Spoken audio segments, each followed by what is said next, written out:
Hey guys, it's Putty with the Rustafied official servers here with a quick overview of this month's update. The Rust team has been hard at work and there's a number of new things making their way into the game. We'll be starting off with a new form of transportation. The boat has been fully implemented. Here's what you need to know. Boats will be spawning around rivers, beaches, and lighthouses. There will be a finite number of boats per server. You can't craft them, but you can fix them if they've taken any damage. But if your boat takes too much damage, it will sink, so make sure you practice safe boating. The boat can hold up to 4 people and has a storage compartment in the front. It runs off low-grade fuel and can traverse waterways pretty fast. If you ever drive ashore, remember that you can always use the push function to push the boat back into the water.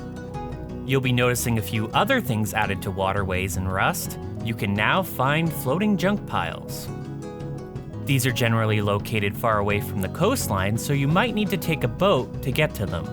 They spawn with the same assortment of items that you can find in junk piles on land. But this isn't the only item that will be floating around. If a player dies in the water, their body model will now float to the top of the water, so you can no longer deny loot.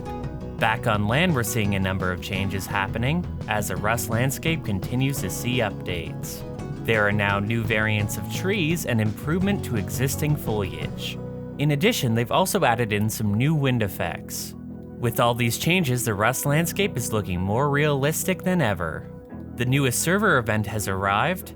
It's still a work in progress as we shot this video, but the CH-47 will be patrolling your local Rust server once the update hits. It will be piloted by scientist NPCs and will eventually drop a locked crate. From what we've gathered so far, once the crate is dropped, a player will have to run up to it and hack it. This will start a timer. Once the allotted time is complete, the crate will become unlocked. We can only assume that there's going to be some high-tier loot in that loot box. You might be noticing a new look after this update as work continues on improving the in-game hair system. A number of new hairstyles and colors have made their way in. The in-game map has received a facelift from Facepunch this month. It now has better shading for typography, along with more accurate colors for the different biomes. It also comes with added functionality to refocus the map to your current location. The scientists have received some AI tweaks to make them a little smarter, and they now will spawn at junk piles. This should make their presence a little more known around the map. Just be careful, if you get a little too close, they will open fire. Some smaller things you'll be noticing: there is now horse meat in game. Happus has received a number of quality of life changes. There are now bullet impacts for water. This has been a summary of the significant changes coming to Rust this week. I'm Putty and thanks for watching. If you want to know more about this update or any other update, subscribe to the channel or head over to rustafied.com, and don't forget to check us out on the Rustafied official servers.